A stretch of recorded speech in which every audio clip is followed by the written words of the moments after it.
بسم اللہ الرحمن الرحیم. دو طریقے ہیں. ٹھیک ہے. ایک تو ہوتا ہے حفاظتی تدابیر کا اور دوسرا یہ کہ جب آپ کسی بیماری یا تکلیف میں مبتلا ہو جاتے ہیں تو علاج کا. ٹھیک. تو پہلے ہم اس کو دیکھتے ہیں کہ احتیاطی تدابیر کیا اختیار کی جائیں کہ بدبو ہی نہ آئے. سب سے پہلے جسمانی صفائی ستھرائی اور پاکیزگی حاصل کرنے کی ضرورت ہے. ٹھیک. ہر روز نہانا چاہیے اور سردیوں میں بھی ٹھیک ہے. ہر روز نہانا چاہیے اور اگر آپ ہر روز نہیں نہا سکتے سردیوں میں تو کم از کم ایک دن کے بعد ضرور نہائیں. اس سے سردیوں میں بھی نہانے میں کوئی حرج نہیں ہے. یعنی کچھ لوگ ایسے کرتے ہیں مخصوص ایام میں یا جیسے بچہ پیدا ہونے کے بعد نہاتے نہیں ہیں اور وہ کہتے ہیں کہ اگر ہم نے نہائے تو ہماری ہڈیوں کو ٹھنڈ لگ جائے گی. پھر اگین وہی احتیاطی تدابیر اختیار کرنے کی ضرورت ہے. آپ دیکھتے ہیں کہ ترقی یافتہ ممالک میں جب بچہ ڈیلیور کرتی ہے تو اس کو سب سے پہلے باتھ ٹب میں ڈال دیا جاتا ہے اور اس سے کیا ہوتا ہے کہ اس کی پوری باڈی کی سرکولیشن ہوتی ہے. ایک تو صفائی ستھرائی ہو جاتی ہے, دوسرا بلڈ سرکولیٹ کرتا ہے اور اس کی تھکاوٹ دور ہو جاتی ہے. اس چیز میں احتیاط کس چیز کی کرنی چاہیے کہ پانی جو ہے وہ موسم کے مطابق نیم گرم ہونا چاہیے, تھوڑا کم یا زیادہ. اور اس کے علاوہ اگر جب پانی سے باہر آئیں تو فوری طور پر جسم کو پوری طرح خشک کیا جائے. موسم کے مطابق کپڑوں کا اہتمام کیا جائے اور اس میں فل سلیو اور فل ڈریس پہنا جائے تاکہ ڈائریکٹ ایئر جو ہے اس پر کسی قسم کا اثر انداز نہ ہو. لیکن اگر صفائی نہیں کریں گے تو آپ کے جسم میں وہ طہارت کا بھی احساس نہیں ہوتا. بالکل. اور اس کے ساتھ ساتھ بدبو اور اس طرح سے اور نہانے دھونے کے علاوہ جیسے ہمارے غیر ضروری بال ہوتے ہیں جسم کے زیر ناف یا زیر بغل, تو ان کی صفائی بھی بہت ضروری ہے. ان کو آپ دیکھیں کہ اسلام بھی ہمیں ایک لمٹ دیتا ہے کہ 40 دن سے زیادہ ان بالوں کا رکھنا جو ہے وہ مکروہ ہو جاتا ہے. آپ کو پتہ ہے یہ ایک بہت بڑا مسئلہ ہے. As a doctor I am sure کہ باہر لوگوں کو تو نہیں اتنا اندازہ ہوتا, لیکن جب ہم دیکھتے ہیں مریضوں کو تو جب ان کو دیکھتے ہیں تو انسان حیران ہو جاتا ہے کہ باہر سے آپ اتنے ویل ڈریسڈ ہیں اور اتنا آپ تیاری کے ساتھ جا رہے ہیں, آ رہے ہیں, برانڈز بھی ہیں آپ کے پاس, لیکن جو اندرونی طہارت ہے اس کی طرف کوئی بھی توجہ نہیں دیتا. تو یہ بہت ضروری ہے. جی ہاں, اور اسی سے کئی بیماریاں بھی جنم لیتی ہیں, گندگی. اور کیونکہ آپ دیکھتے ہیں کہ شیاطین جو ہیں وہ گندگی پہ بڑے خوش رہتے ہیں. ٹھیک ہے. پھر ایسے لوگوں کے اوپر شیاطین کا جو ہے وہ جادو کا اور اثرات کا عمل دخل بھی ہو جاتا ہے اور ہمیں یہ نہیں پتا چلتا کہ ہماری بیماری کی وجوہات کیا کیا ہیں. جب بہت زیادہ بیماریوں میں مبتلا ہو جاتے ہیں تو پھر ڈاکٹرز کے پاس روانہ ہو جاتے ہیں. ٹھیک ہے. اور پھر ٹھیک ہونے کی بجائے مزید بیمار ہو جاتے ہیں. بالکل ٹھیک ہے. اچھا, منہ سے جو بدبو آتی ہے, یہ منہ سے بدبو کا کیا کیا جائے؟ منہ سے بدبو آنا جو ہے بیسیکلی تو ہمارے معدے کی خرابی ہے. اچھا. اس کو صرف ہم معدے کی خرابی بھی نہیں کہہ سکتے. بعض اوقات ہم اپنے دانتوں کی صفائی صحیح معنوں میں نہیں کرتے. ٹھیک ہے. یا بعض لوگوں کو صفائی کرنا ہی نہیں آتی. ٹھیک ہے. نبی صلی اللہ علیہ وسلم کے طریقے کو اگر دیکھیں تو آپ صلی اللہ علیہ وسلم مسواک کیا کرتے تھے. ٹھیک. اور جب ان کی سنت کو دیکھا گیا کہ مسواک آپ کتنی بار کرتے تھے تو آپ حیران ہو جائیں گے کہ دن میں نہ جانے کتنی بار وہ مسواک کیا کرتے تھے. نماز کے ساتھ, ہر نماز سے پہلے وضو میں, گھر سے باہر جانا, قرآن پڑھنا, ہر کھانے کے بعد مسواک, اگر گھر سے باہر جا رہے ہیں تو مسواک, گھر کے اندر واپس آ رہے ہیں تو مسواک کر کے گھر آتے یا گھر آتے ساتھ فوراً مسواک کرتے. کیا ہم یہ کر سکتے ہیں کہ مسواک کو ہم ٹوتھ برش سے ریپلیس کر دیں؟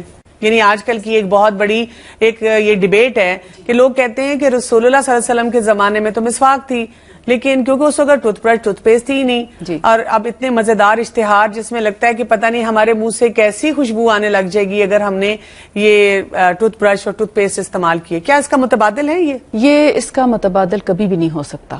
میں نے اپنی لائف میں خود ایکسپیرینس کر کے دیکھا ہے کہ وہ چند منٹ کی خوشبو تو ہوتی ہے لیکن وہ اتنا ایسے اس کے اندر کیمیکلز ہوتے ہیں جس کی وجہ سے ہمارا جو پالش ہوتی ہے دانتوں کی انیمل ہے وہ آہستہ آہستہ ختم ہو جاتا ہے. جب وہ انیمل ختم ہوتا ہے تو ہمارے دانت گھسنا شروع ہو جاتے ہیں اور پھر کیویٹیز بننا شروع ہو جاتی ہیں. کیویٹیز بنتے بنتے ٹوتھ ڈیکے شروع ہو جاتے ہیں اور اس کی روک تھام کوئی نہیں پھر کر سکتا. پھر آپ دیکھیں بہت مشکل ہو جاتا ہے, آپ بہت ایکسپینسو ڈاکٹرز کے پاس جا کے اپنے ٹریٹمنٹس کرانے پڑتے ہیں. اس سے بہتر ہے اگر آپ تھوڑی سی تکلیف اٹھا کے اور مسواک کر لیں. بعض لوگ کہتے ہیں میں مسواک کرنا نہیں آتا. انشاءاللہ یہ ہم کوشش کریں گے کہ مسواک کا طریقہ وہ بھی ضرور ان کو سکھائیں تاکہ یہ کہ جب وہ پتہ ہو تو اس کے مطابق وہ مسواک کر سکیں. جی ہاں، کیونکہ جب تک ہم طریقہ نہیں سکھائیں گے تو ہماری امت مسلمہ کو کیسے پتا چلے گا کہ ہم اس سنت پر کیسے عمل کریں. کیونکہ آپ دیکھتے ہیں کہ کتنے بڑے بڑے اشتہارات ہوتے ہیں اور اس میں وہ ٹوتھ پیسٹ کرنے کا طریقہ سکھا رہے ہوتے ہیں کہ ایسے ایسے آپ اتنا ٹوتھ پیسٹ لگائیں اور اس کو اس طرح دانتوں پہ کریں، جبکہ وہ بھی غلط ہے. وہ بھی غلط ہوتا ہے. اور اتنا زیادہ ٹوتھ پیسٹ لگا کے دکھا دیتے ہیں جو دانتوں کے لیے بہت زیادہ نقصان دہ ہے. اور پھر جب دانت خراب ہو جاتے ہیں تو آپ کا معدہ خراب ہونے لگتا ہے اور اس کے آگے پھر اور بیماریوں کا سلسلہ شروع ہو جاتا ہے. جو مسواک ہے اس کو پہلے لینا ہے ہم نے پانی میں ڈپ کرنا ہے. پانی میں ڈپ کر کے اس کو یعنی دھو لیں، اس کو دھو لیں. ٹھیک ہے. دھونے کے بعد اس کو تقریباً 1 انچ کے فاصلے جتنا ایک کٹ لگا لیں مسواک کی ڈنڈی پر. ٹھیک ہے. اور اس کو پھر آہستہ آہستہ دانتوں سے ہلکے ہلکے چباتے رہیں، جیسے آپ کوئی بھی چیز ہلکے ہلکے، بہت زور سے نہ کریں کہ ایسا نہ ہو آپ کے دانت کو کوئی نقصان پہنچے. اس سے وہ برش سا بن جائے گا. برش سا بن جائے گا، وہ الگ الگ اس کے ریشے ہو جائیں گے. اور پھر اس کو نبی صلی اللہ علیہ وسلم کی سنت کے مطابق درمیان سے شروع کیا جاتا، اوپر کے دانتوں سے، اور اس کو رائٹ سائڈ پہ اوپر کے دانتوں کو پہلے صاف کرتے. اور سرکولر موومنٹس اور سرکولر موومنٹ اور پھر واپس دوسری طرف لایا جاتا. اسی طرح پھر نیچے کے دانتوں کو پھر اندرونی طور پر بھی ان کو اسی طرح صاف کیا جاتا. اور سارے ہر طرف سے حتیٰ کہ دانتوں کے پیچھے تک سے. اور صرف یہی نہیں کہ دانتوں تک، پھر اس کے بعد وہ زبان پر بھی کرتے. اور زبان پر اتنی دور تک کرتے جہاں پر ہمارے خاص وہ ٹیسٹ برڈز ہوتے ہیں ان تک، گلے کے یعنی اینڈ تک کرتے، ان کی آواز نکلتی، وہاں تک وہ اپنی زبان کو صاف کرتے، زبان کی جڑ کو. میرے لیے تو ایکچولی یہ بہت امپورٹنٹ چیز تھی کہ رسول اللہ صلی اللہ علیہ وسلم کے جو آخری ایام میں جو ایک چیز آتی ہے کہ انہوں نے جو آخری کام کیے ان میں سے ایک آتا ہے کہ مسواک انہوں نے کی. جی ہاں، سبحان اور اللہ. پھر یہ کہ وہ حدیث کا بھی مجھے بہت زیادہ ایک موٹیویٹ کرتی ہے کہ وہ کہتے تھے نا کہ جس کا مفہوم یہ ہے کہ اگر میری امت پہ گراں نہ گزرے تو شاید یعنی کہ ہر نماز کے ساتھ یہ چیز فرض ہو جاتی ہے. تو میرا خیال ہے کہ مسواک کی ہمیں عادت ڈالنی چاہیے. مسواک کی عادت ڈالنی چاہیے، اس سے منہ کی بدبو دور ہوتی ہے. جی. آنکھوں کی نظر تیز ہوتی ہے، گلے کی خرابیوں سے بچاؤ رہتا ہے. اور اس کے علاوہ جو ہے بہت ذہانت کے بارے میں بھی کہتے ہیں. جی ہاں، کیونکہ اس سے حافظہ بھی اچھا ہوتا ہے. کیونکہ پیچھے جو زبان کی جڑ کے پیچھے جو مسلز ہیں نا، ان کے اندر خاص وائبریشن ہوتی ہے اس کے برش کے ذریعے. ٹھیک ہے. اس سے پورے ہمارے برین کے جو سیل ہیں وہ ایکٹیویٹ ہو جاتے ہیں. ٹھیک ہے. آپ دیکھتے ہیں کہ زبان کی جڑ پہ کرنے آنکھوں میں بھی ہلکے سے آنسو آ جاتے ہیں اور کانوں میں بھی ہلکی سی کھجلی سی فیل ہوتی ہے. پورے ENT کو یہ صاف کرتا ہے اور اس سے منہ کی بدبو آٹومیٹیکلی ختم ہو جاتی ہے اگر معدے کا مسئلہ نہ ہو. ٹھیک ہے. کیونکہ برش جب ہم کرتے ہیں صرف دانتوں پہ کرتے ہیں. ٹھیک. اس سے ہماری زبان کی جڑ جو ہے وہ اسی طرح گندی رہتی ہے. تو 5-7 منٹ کے لیے تو خوشبو منہ سے آتی ہے، اس کے بعد بدبو آنا شروع ہو جاتی ہے. اس کے لیے اگر ایسے ہے کہ بچوں کے جب دانت نکلنا شروع ہوتے ہیں، اگر مائیں اسی وقت بچوں کو کروانا شروع کر دیں تو اس سے کیا ہوگا کہ جب بچہ بڑا ہوگا تو اس کو ایک وہ ڈیولپ ہو چکا ہوگا کہ میں نے مسواک کرنی ہے. بلکہ ہم تو اپنے بچوں کو مسواک چھوٹی ڈنڈی کے ساتھ جب ٹیدنگ پہ آتے ہیں تو بجائے اس کے کہ آرٹیفیشل ٹیدر دیے جائیں ہم ان کو مسواک ہی دیتے ہیں. مسواک دھو کے دے دیتے ہیں، وہ اپنے دانتوں میں چباتے رہتے ہیں. اس سے کیا ہوتا ہے ان کے دانت نکلنے میں بھی آسانی ہوتی ہے، ان کی جھنجھناہٹ اور الجھن بھی دور ہوتی ہے اور اس سے ٹیسٹ بھی ڈیولپ ہوتا ہے، ان کے دانت آٹومیٹکلی صاف ہوتے ہیں. بالکل صحیح. اچھا، یہ بھی ایک بہت لوگ پریشان ہو کے پوچھتے ہیں کہ خاص طور پہ بہنیں ہماری پوچھتی ہیں کہ ہمیں یعنی کہ پرفیوم لگا کے ہم باہر نہیں جا سکتے اور خاص طور پہ گرمی میں یا برسات کے موسم میں اتنی بدبو آتی ہے، آپ خود سے خود برا لگتا ہے کہیں جاتے آتے ہوئے. تو کیا کریں؟ پھر آپ پرفیوم بھی نہیں لگا سکتے اور دوسری طرف سے ہمیں یہ بھی پتا چلتا ہے کہ رسول اللہ صلی اللہ علیہ وسلم نے اس کو خوشبو کے تحفے کو بہت پسند کیا ہے. تو اس کو کس طرح سے کیا جائے استعمال؟ خوشبو نبی صلی اللہ علیہ وسلم کی پسندیدہ ترین چیزوں میں سے ایک ہے. یعنی دنیا میں آپ نے جو چیزیں پسند فرمائی ان میں سے ایک خوشبو ہے، اور خاص طور پر عود آپ صلی اللہ علیہ وسلم کی پسندیدہ اور بہترین خوشبو ہے. اور اس کے بارے میں آتا ہے حدیث میں آپ کو بلکہ مکمل حدیث سنانا چاہتی ہوں تاکہ اس میں کسی قسم کا کوئی شک نہ رہے کہ جنتی لوگ جو ہیں ان کے لیے جو خوشبوئیں لگائی جائیں گی ان میں ایک عود ہے. اچھا. عود بھی 2 طرح کی ہوتی ہے اور اس میں روایت کیا جاتا ہے، حضرت امام مسلم کی روایت ہے. وہ حضرت عبداللہ بن عمر رضی اللہ تعالی عنہ روایت کرتے ہیں کہ آپ خشک عود جلا کر اس میں کافور ڈال کر بخور کیا کرتے تھے اور فرماتے تھے کہ رسول اللہ صلی اللہ علیہ وسلم اسی طرح بخور کیا کرتے تھے. اور اہل جنت کے عیش و عشرت کے بیان میں رسول اللہ صلی اللہ علیہ وسلم سے حدیث مروی ہے جس میں ذکر ہے کہ ان کی انگیٹھیاں بھی عود کی ہوں گی. عود آپ کو پتا ہے کہ ایک بہت مہنگی خوشبو ہے اس دور میں. یعنی اگر آپ 1 کلو اس کا لینا چاہے تو پتہ نہیں کتنے لاکھ کی وہ 1 کلو ملتی ہے. اچھا جی, اتنی مہنگی خوشبو ہے. یہ 2 طرح سے ہے, ایک تو لکوڈ فارم میں جیسے ہمیں ملتی ہے, ہم اس کو عطر کے طور پہ لگا لیتے ہیں, اور دوسرا لکڑی ہوتی ہے اس کی, اس کو جلایا جاتا ہے, پورے گھر میں خوشبو اس کی آ جاتی ہے, اور اس سے بڑا ایک خوشگوار ماحول پیدا ہوتا ہے اور خوشگوار مزاج ہو جاتا ہے انسان کا. تو یہ جو خوشبو ہے اگرچہ مہنگی ہے مگر تھوڑی سی لگانے میں جو ہے, جب آپ کا ماحول اتنا اچھا ہو جاتا ہے تو آپ کو یعنی ایک سنت بھی پوری ہوتی ہے. ٹھیک ہے.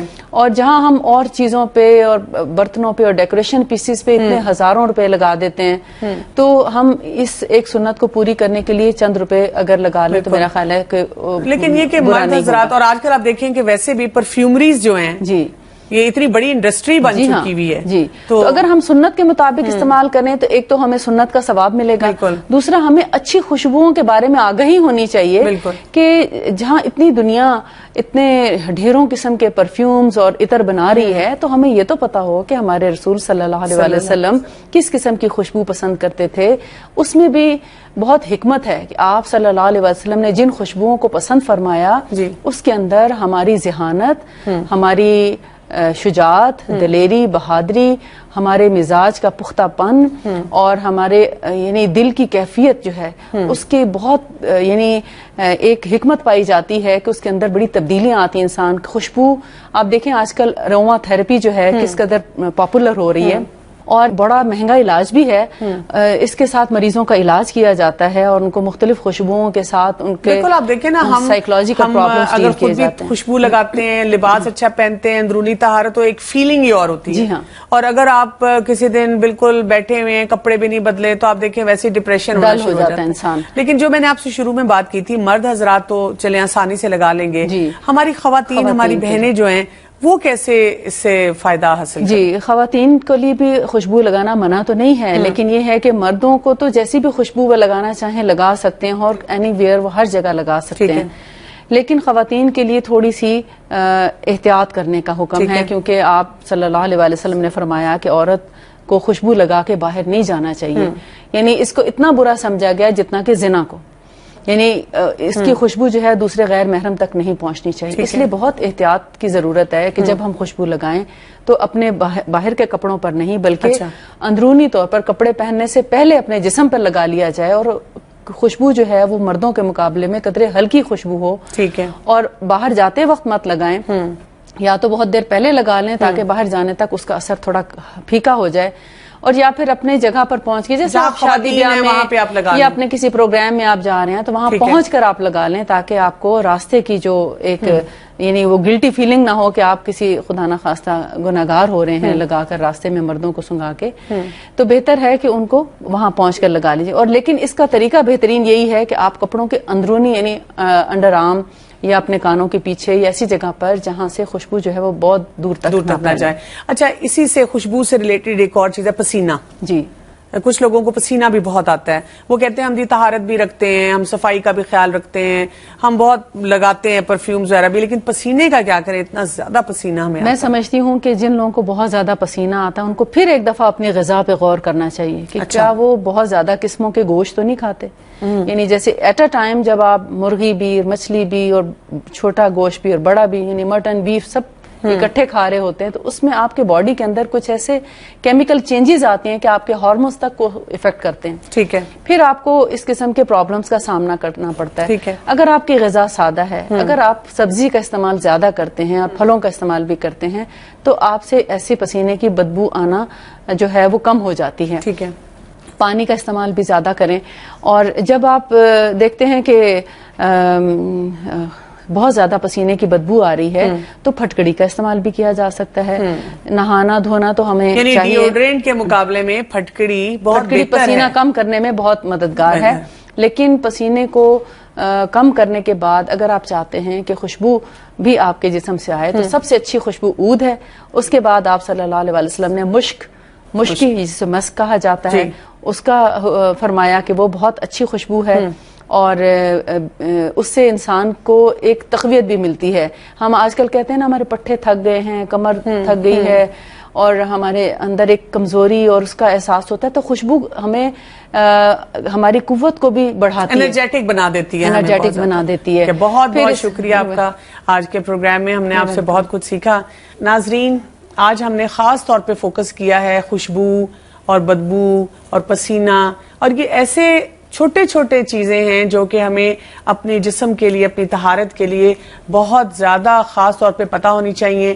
ہمیں اپنے گھروں میں, اپنے بچوں میں, اپنے ارد گرد کے لوگوں میں اس چیز کے بارے میں بھی ایک اویئرنیس دینی چاہیے, ان کو بتانا چاہیے کہ اللہ کے رسول صلی اللہ علیہ وآلہ وسلم نے کس قدر ہمیں خوبصورت چیزیں دی ہیں. اگر ہم اپنے اندر زندگی میں اس کو شامل کریں تو ہم صفائی ستھرائی کے بہترین اصولوں کو اپنے ساتھ لے کے چل سکتے ہیں.